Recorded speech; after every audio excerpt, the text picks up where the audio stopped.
It started like any other Thursday, the kind of day where everything feels ordinary, painfully ordinary. I had just finished a brutal round of midterms at college, my brain fried from sleepless nights and caffeine-fueled cramming. My head pounded from exhaustion as I boarded the bus home. My parents lived in a small town just outside the city, and I hadn't seen them in a few weeks. We didn't have the best relationship, but they always made an effort to act like everything was fine when I visited.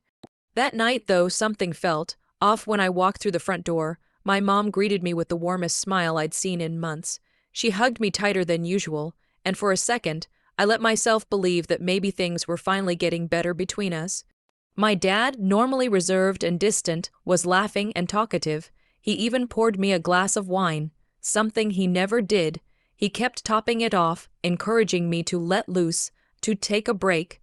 At the time, I thought he was just trying to connect. They even made lasagna, my favorite meal since childhood.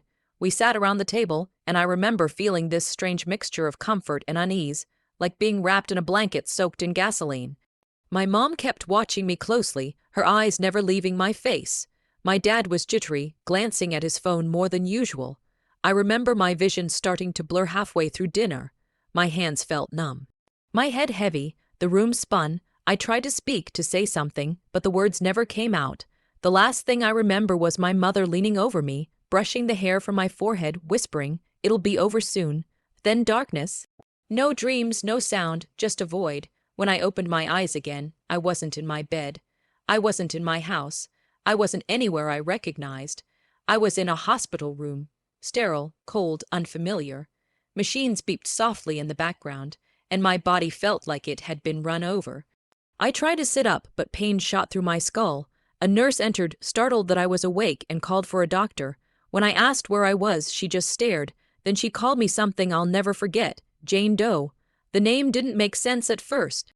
Jane Doe. I kept telling them my real name over and over, but the nurses just exchanged glances like I was confused or delusional.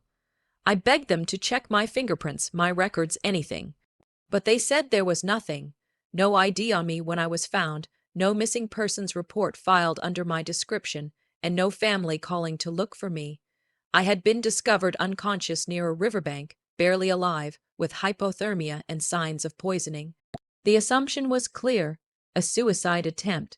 I tried to tell them I would never do that something was wrong. But after a few days of being ignored, of doctors treating me like a fragile mental case, I stopped arguing. I just listened and waited. They eventually let me use a visitor phone for a few minutes under supervision. I dialed my mom's number first, disconnected, then my dad's, same thing. I tried my best friend Amy. Straight to voicemail. I started shaking. Something was deeply wrong. One of the nurses mentioned a social worker might be able to help me reestablish my identity. It took days to get someone to see me, but when they did, I pleaded with them to just let me access the internet. They hesitated, thinking it might trigger me, but I insisted. Finally, they relented. I searched my name, and there it was. My face on the screen, my name, next to the word funeral. An obituary posted by my parents. They said I had taken my own life, that I had left a note and my shoes on the bridge where they found me. There were photos of candles, flowers, tributes from people I hadn't spoken to in years, and in the middle of it all, a link to a GoFundMe campaign, help grieving parents cover funeral costs. It said, tens of thousands of dollars raised. I could hardly breathe. I looked deeper, finding local news coverage. There was even a video of my parents sobbing during an interview, saying how they missed me every day. And that mental illness took our baby girl. I was frozen, watching them lie through their teeth while I sat there, alive, forgotten, erased. In the days that followed, I didn't sleep much. I couldn't. Every time I closed my eyes, I saw their faces.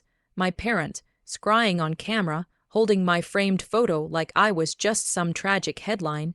They didn't look like killers. They looked like grieving victims. But I knew the truth. I knew what they had done. The poisoned wine, the way my mother whispered to me as I blacked out, the way they disappeared without checking on me after I was hospitalized, and then the funeral, the money, the carefully planted suicide note in my name. It wasn't grief, it was theater, it was fraud, and it was attempted murder. I had been nothing more than a payday to them, their own daughter, but I wasn't going to disappear. I had already been erased once. I wasn't going to let them get away with it. I didn't go to the police right away. Something in me knew this needed to be handled carefully. They were smart, calculated. If I came back too soon, with no official proof of identity, no legal existence, they could turn the tables and make me look unstable, maybe even dangerous. I needed proof. I needed a plan. So I turned to the only person I knew I could trust, Emily. She was a friend from high school, someone who knew me better than almost anyone. When I showed up at her door, her scream was so loud I thought the neighbors would call the cops. She looked like she'd seen a ghost. And honestly, she had. After the shock wore off, she pulled me inside and held me like I was a miracle. I told her everything, every horrifying detail, and instead of doubting me, she believed me. She cried with me. Then she got to work. Over the next few weeks, Emily helped me gather everything we could. She pulled the GoFundMe page, took screenshots of every donation, every comment. We found the life insurance policy they had taken out. She remembered once hearing my mom brag about having plans for the future, shortly after I turned 21. Through an old email account I still had access to, we uncovered messages my mother had sent to an aunt, thanking her for helping set up the documents. It was all there, hidden in plain sight. The day of the funeral was cold, gray, and eerily quiet. Emily drove me there in her beat-up Honda, her knuckles white against the steering wheel. I sat in the passenger seat, wearing a black hoodie pulled over my head, my face nearly unrecognizable with makeup and a scarf. It was strange, surreal even, to be heading to a church service where I was supposed to be the one inside the casket. Outside the building, the parking lot was packed. Friends, neighbors, distant relatives, all of them arriving to mourn someone who was still breathing. Someone who had been left for dead by the very people now accepting their condolences. I waited until everyone was inside. My hands trembled as I opened the door. Emily squeezed my arm before I stepped out. I walked slowly toward the front entrance, my heart pounding so loudly I could barely hear anything else. Through the stained glass windows, I could make out the silhouettes of the guests, the hush of a pastor's voice, and then my mother's sobs. I stood just behind the doors, breathing heavily, and pushed them open. The entire room fell silent in an instant. Heads turned, eyes widened. My father stood frozen by the pulpit, a framed photo of me clutched in his hands. My mother's mouth opened in a soundless scream. A few people gasped. Someone dropped their phone, and then, complete silence. I stepped down the aisle slowly, every footstep echoing in the space like thunder. I stopped just feet away from my parents. My voice shook, but I made sure everyone could hear. I'm not dead. The room erupted into chaos. Some people screamed. Others backed away as if they were seeing something unnatural. But the reporters I had tipped off stationed quietly in the back, kept their cameras rolling.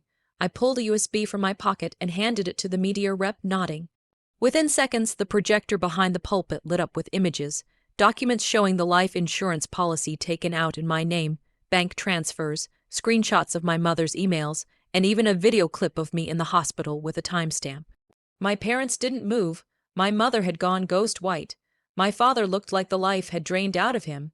The aftermath was swift, brutal, and permanent. My parents were arrested right there at the church, handcuffed in front of the very people they had deceived. There were no tears this time, no fake sobs or trembling voices, just silence, the kind of silence that only comes when masks are finally ripped away. The story made national news.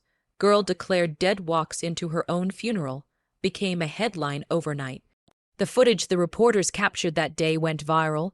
People couldn't believe it, how parents could go so far, do something so monstrous for money.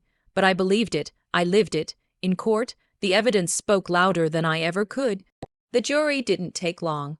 My mother and father were both convicted of attempted murder, insurance fraud, and a list of charges so long it took nearly 20 minutes for the judge to read the final verdict. They'll be spending decades behind bars, separate prisons, separate lives, just like they tried to give me, only in reverse. The GoFundMe money was seized and returned. The insurance companies pressed charges too. They lost everything, and for once I didn't feel sorry for them. It took months to rebuild what they had destroyed. I had to legally reclaim my name, my identity, my place in the world. Every form I filled out was a reminder that I had been erased, reduced to a footnote in a lie. But with Emily's help, I made it. I'm no longer Jane Doe. I'm me again, fully, completely, legally alive. I moved to a new city, changed my number, and started over. Some days are still hard. Trust doesn't come easily. But every morning I wake up is a small act of defiance, a reminder that I survived, that I wasn't just their daughter. I was their target, and I lived. Some people say revenge is bitter, but not mine. Mine tasted like justice, and freedom, and the raw, painful beauty of standing tall in the very place they tried to bury me, because I wasn't supposed to walk into that church alive, but I did, and I made damn sure they'd never forget it.